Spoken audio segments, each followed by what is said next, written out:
Welcome to my channel. এই ভিডিওর বিষয় হচ্ছে অষ্টম শ্রেণীর ভূগোল সেকেন্ড ইউনিট টেস্ট পরীক্ষার উত্তরসহ প্রশ্নপত্র এবং উত্তরসহ সাজেশন। আর এই প্রশ্নগুলি তোমরা যদি খুব ভালোভাবে পড়ে যাও, এখান থেকেই অনেক প্রশ্ন তোমরা অবশ্যই কমন পেয়ে যাবে। এই জিওগ্রাফি প্রশ্নের প্রথমেই এসেছিল সঠিক উত্তরটি বেছে লেখো। এর প্রথমেই ছিল ক নম্বরে শীতকালীন বৃষ্টির দেশ হলো, এখানে অপশন দেওয়া আছে মৌসুমী, তুন্দ্রা, নিরক্ষীয়, ভূমধ্যসাগরীয় জলবায়ু অঞ্চল। এখানে উত্তর হবে ভূমধ্যসাগরীয় জলবায়ু অঞ্চল। তারপর খ নম্বরে আছে অরণ্য রক্ষার আন্দোলন হয়েছিল ফুকুশিমা, ভোপাল, গাড়োয়াল, চেরনোবিলে। এখানে সঠিক উত্তর হবে গাড়োয়াল। তারপর গ নম্বরে আছে ল্যাপ, ইয়াকুত, পিগমি, এক্সিমো। এদের মধ্যে কারা তুন্দ্রা জলবায়ু অঞ্চলে বাস করে না? এখানে উত্তর হবে হচ্ছে পিগমি। এরপর 4 নম্বরে আছে নিচের কোনটি স্থানীয় বায়ুর উদাহরণ? এখানে অপশন দেওয়া আছে চিনুক, সাইক্লোন, হেরিকেন, টাইফুন। এখানে সঠিক উত্তর হবে চিনুক। এরপর এই প্রশ্নপত্রে আছে শূন্যস্থান পূরণ করো। ক নম্বরে আছে সমুদ্র উপকূলে দিনের বেলা প্রবাহিত হয় ড্যাশ বায়ু। এখানে হবে সমুদ্র। এরপর খ নম্বরে আছে এক্সিমোদের বরফের তৈরি শীতকালীন ঘরকে বলে ড্যাশ। এখানে হবে ইগলু। তারপর গ নম্বরে আছে ভূমধ্যসাগরীয় জলবায়ু অঞ্চলের একটি গাছ হলো ড্যাশ। এখানে লিখবে জলপাই। তারপর ঘ নম্বর আছে 40 ডিগ্রি দক্ষিণ অক্ষরেখা বরাবর প্রবাহিত ড্যাশ বায়ুকে গর্জনকারী চল্লিশা বলে। এখানে লিখবে পশ্চিমা। এই প্রশ্নগুলোর সাথে তোমাদের জন্য আরও কিছু গুরুত্বপূর্ণ এমসিকিউ প্রশ্ন রেখেছি। সেগুলো হচ্ছে দক্ষিণ গোলার্ধে আয়ন বায়ুর নাম উত্তর পূর্ব, দক্ষিণ পূর্ব, দক্ষিণ পশ্চিম আয়ন বায়ু। এখানে সঠিক উত্তর হবে দক্ষিণ পূর্ব। তারপর নেক্সট মেকারেল আকাশ দেখা যায় সিরাস, সিরো কিউমুলাস, কিউমুলাস মেঘে। এখানে সঠিক উত্তর হবে সিরো কিউমুলাস মেঘে। তারপর নেক্সট বাষ্প থেকে তরলে পরিণত হওয়ার প্রক্রিয়া হলো বাষ্পীভবন, শিশিরাঙ্ক, ঘনীভবন। এটা হবে ঘনীভবন। নেক্সট ক্রান্তীয় ঘূর্ণবাত বঙ্গোপসাগরে হেরিকেন, টাইফুন, সাইক্লোন নামে পরিচিত। এখানে লিখবে সাইক্লোন। তারপর মাংস রপ্তানিতে পৃথিবীতে প্রথম স্থান অধিকার করে, এখানে অপশন আছে আর্জেন্টিনা, ব্রাজিল, পেরু। এখানে সঠিক উত্তর হবে আর্জেন্টিনা। এরপর দুয়ের দাগে আছে এসিকিউ। তোমাদের সেকেন্ড ইউনিট টেস্ট পরীক্ষার জন্য যে সমস্ত গুরুত্বপূর্ণ এসিকিউগুলো অবশ্যই পড়তে হবে সেগুলো হচ্ছে ডোলড্রাম শব্দের অর্থ কী? উত্তর শান্ত অবস্থা। নেক্সট আয়ন বায়ুর অপর নাম কি? উত্তর বাণিজ্য বায়ু। 4 নম্বর চিৎকারকারী ষাট কত ডিগ্রি অক্ষাংশ বরাবর প্রবাহিত হয়? উত্তর 60 ডিগ্রি দক্ষিণ অক্ষাংশ বরাবর। 5 নম্বর বাম্প্রিকাউট কোন ধরনের মেঘকে বলা হয়? উত্তর কিউমুলাস মেঘকে। দুটি সাময়িক বায়ুর নাম লেখো। উত্তর স্থলবায়ু, সমুদ্রবায়ু। বা এমনও বলতে পারি যে দুটি সাময়িক বায়ুর উদাহরণ দাও। এখানে সেম অ্যান্সারই হবে। এরপর 7 নম্বর প্রতীপ ঘূর্ণবাতের কেন্দ্রে বায়ুর চাপ কেমন থাকে? উত্তর উচ্চচাপ বিরাজ করে। 8 নম্বর প্রশ্ন ভারত কোন জলবায়ু অঞ্চলে অবস্থিত? উত্তর ক্রান্তীয় মৌসুমী জলবায়ু অঞ্চলে। 9 নম্বর প্রশ্ন লাইকেন, মস কোন জলবায়ু অঞ্চলে দেখা যায়? উত্তর তুন্দ্রা জলবায়ু অঞ্চলে। এরপর 10 নম্বর প্রশ্ন কোন মেঘকে বজ্রমেঘ বলে? উত্তর কিউমুলো নিম্বাস মেঘকে। 11 নম্বর প্রশ্ন পর্বতে বাধা পেয়ে যে বৃষ্টিপাত হয় তাকে কি বলে? উত্তর শৈলোৎক্ষেপ বৃষ্টিপাত। 12 নম্বর প্রশ্ন কোন বলের প্রভাবে বায়ু প্রবাহের দিক বিক্ষেপ ঘটে? উত্তর কোরিওলিস বল। 13 নম্বর প্রশ্ন একটি বেশি উচ্চতার মেঘের নাম লেখো। উত্তর সিরাস মেঘ।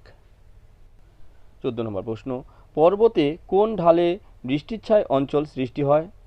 উত্তর অনুবাদ ঢালে। 15 নম্বর প্রশ্ন 4 o'clock রেইন কোন জলবায়ু অঞ্চলে পরিলক্ষিত হয়? উত্তর নিরক্ষীয় জলবায়ু অঞ্চলে। 16 নম্বর প্রশ্ন নিশীথ সূর্যের দেশ কাকে বলে? উত্তর নরওয়ের হেমারফেস্ট বন্দরকে। 17 নম্বর প্রশ্ন চিপকো আন্দোলন কিসের আন্দোলন? উত্তর গাছ বাঁচানোর বা পরিবেশ রক্ষা আন্দোলন। এরপর 18 নম্বর প্রশ্ন হচ্ছে পর্বতের অনুবাদ ঢাল কী নামে পরিচিত?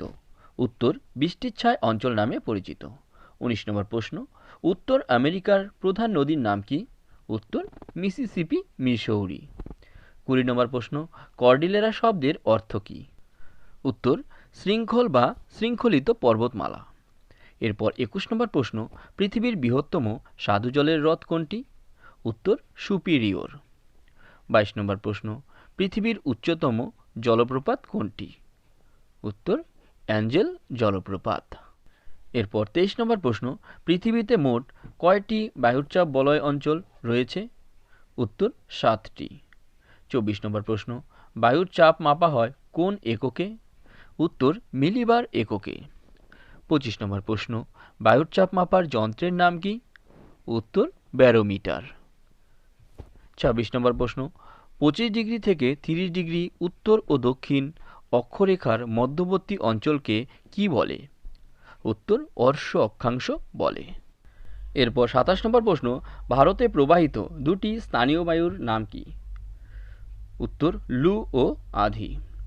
28 নম্বর প্রশ্ন চিনুক কথার অর্থ কি? উত্তর তুষার ভক্ষক। 29 নম্বর প্রশ্ন বৃষ্টি পরিমাপক যন্ত্রের নাম কি? উত্তর রেইন গজ। 30 নম্বর প্রশ্ন মৌসুমী কথার অর্থ কি? উত্তর ঋতু। এরপর 31 নম্বর প্রশ্ন উত্তর আমেরিকার উচ্চতম শৃঙ্গের নাম কি? উত্তর ম্যাককিনলে।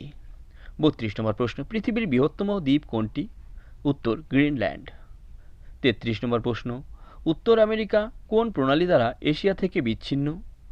উত্তর বেরিং প্রণালী দ্বারা। 34 নম্বর প্রশ্ন মিসিসিপি মিসৌরি নদীর বদ্বীপ দেখতে কেমন? উত্তর পাখির পায়ের মতো। এরপর 35 নম্বর প্রশ্ন পেইডি কথার অর্থ কী? উত্তর বিস্তীর্ণ তৃণভূমি। 36 নম্বর প্রশ্ন পৃথিবীর রুটির ঝুড়ি কাকে বলে? উত্তর পেইডি অঞ্চলকে। 37 নম্বর প্রশ্ন পৃথিবীর কসাইখানা কাকে বলে? উত্তর শিকাগোকে। 38 নম্বর প্রশ্ন কানাডা শিল্ডের আকৃতি কেমন? উত্তর ভি এর মতো। 39 নম্বর প্রশ্ন পৃথিবীর বৃহত্তম সরলবর্গীয় বনভূমি কোনটি? উত্তর তৈগা। এরপর 40 নম্বর প্রশ্ন পৃথিবীর দীর্ঘতম পর্বতশ্রেণী কোনটি? উত্তর আন্দিজ। 41 নম্বর প্রশ্ন দক্ষিণ আমেরিকার দীর্ঘতম নদীর নাম কি? উত্তর আমাজন। 42 নম্বর প্রশ্ন পৃথিবীর সর্বোচ্চ হ্রদ কোনটি? উত্তর টিটিকাকা। 43 নম্বর প্রশ্ন চির বসন্তের শহর কাকে বলে? উত্তর কুইটো শহরকে। 44 নম্বর প্রশ্ন পৃথিবীর বৃহত্তম চিরহরিত অরণ্য কোনটি? উত্তর সেলভা। এরপর 45 নম্বরে আছে স্তম্ভ মেলাও। একদিকে আছে বাম স্তম্ভ আর একদিকে আছে ডান স্তম্ভ। বাম স্তম্ভতে আছে ITCZ, এটা হবে নিরক্ষীয় অঞ্চল। তারপর 2 নম্বরে আছে স্থলবায়ু, এটার উত্তর হবে রাতের বেলা। তারপর 3 নম্বরে আছে আয়ন বায়ু, এর উত্তর হবে বাণিজ্য বায়ু। তারপর 4 নম্বরে আছে কিউমুলোনিম্বাস, এটা হবে বজ্র মেঘ। আর 5 নম্বরে আছে সেলভা, এটা হবে দক্ষিণ আমেরিকা।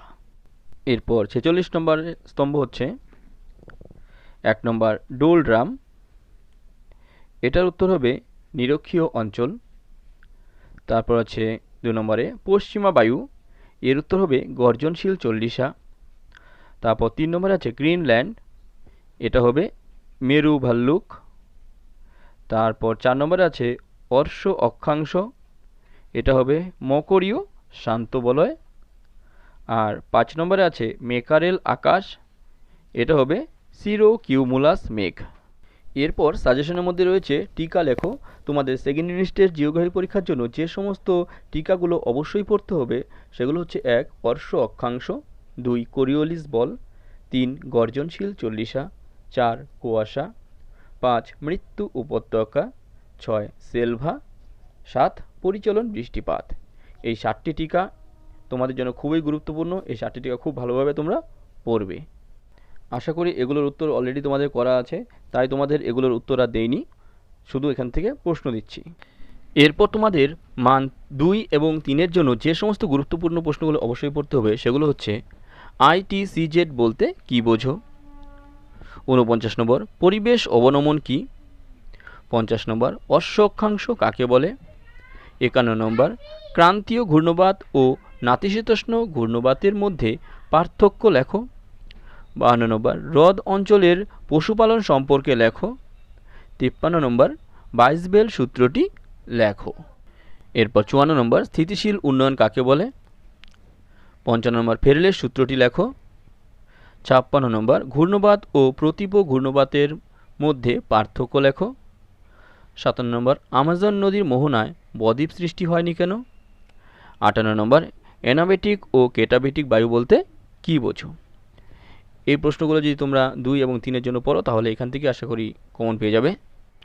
এরপর তোমাদের মান 5-এর জন্য যে সমস্ত প্রশ্নগুলো অবশ্যই পড়তে হবে সেগুলো হচ্ছে, উত্তর আমেরিকার হ্রদ অঞ্চলের কৃষিকাজের বিবরণ দাও। এই প্রশ্নটা যথেষ্ট গুরুত্বপূর্ণ, এটা খুব ভালোভাবে পড়বে মান 5-এর জন্য। এরপর নেক্সট প্রশ্ন, উত্তর আমেরিকার হ্রদ অঞ্চলের শিল্প উন্নতির কারণগুলি লেখো। এটাও যথেষ্ট গুরুত্বপূর্ণ। তারপর কানাডীয় শিল্ড অঞ্চলের শিল্প উন্নতির কারণগুলি বর্ণনা করো। নেক্সট, সেলভা অরণ্য সম্পর্কে যা জানো সংক্ষেপে লেখো। এটাও খুব গুরুত্বপূর্ণ একটি প্রশ্ন, এটাও তোমরা খুব ভালোভাবে পড়বে। তারপর শৈলোৎক্ষেপ বৃষ্টিপাত সম্পর্কে চিত্রসহ বর্ণনা করো। তবে এই কোশ্চেনটা যাদের এইটা সিলেবাসের মধ্যে আছে তারা পড়বে, আর যাদের সিলেবাসে নেই তারা এটা পড়বে না।